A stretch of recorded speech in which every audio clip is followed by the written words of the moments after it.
Happy Monday. Thank you for joining me for this week's Weekly Wisdom. This week we are going to be talking about leadership, 4th of July style.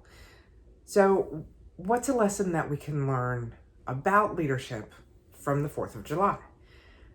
The lesson that I'd like to talk about today is the fact that you don't need the best resources, the biggest budgets, the biggest group of people to truly make an impact. We're using the 4th of July and the revolution as an example of this, but there's examples of this throughout history. You have the Wright Brothers creating the plane. They didn't have the best resources. They didn't have any budget. It was just a ragtag group of people that got together and decided that they wanted to do something. And it was the same thing whenever you think about the 4th of July.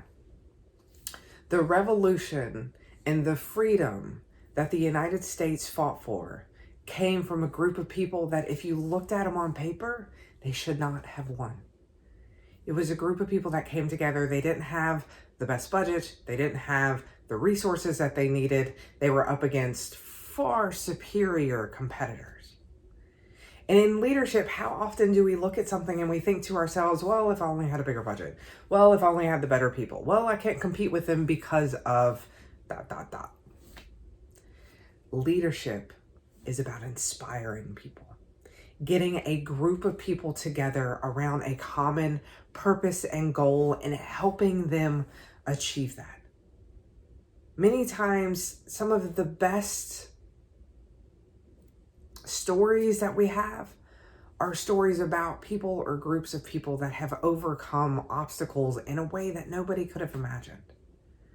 I had a leader whenever I worked at Disney, and she was phenomenal at making us think outside of the box. Whenever we would go to her and say, I want this and it costs this much money, she would say, how about we find a way to do it that doesn't cost any money? And it was frustrating. It was so frustrating because I'm like, could we just spend a little bit of money, please, just to make it easier?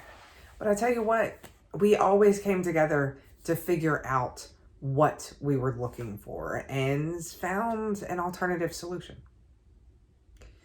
So the lesson from this week's Weekly Wisdom is don't think about what you don't have to be able to take on that next big project.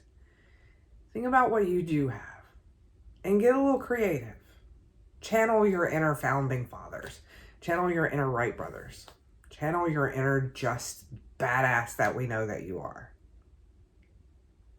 I think this is the first time I've cussed on a Weekly Wisdom. It's been 2 years. Kind of proud of myself on that. But yeah, channel your inner self and make it happen. Thank you so much for joining me for this week's Weekly Wisdom. I hope you had a safe and happy 4th of July, surrounded by your friends and family, doing whatever it is that brings you joy. Have a wonderful week. And don't forget, you got this. And see you next week.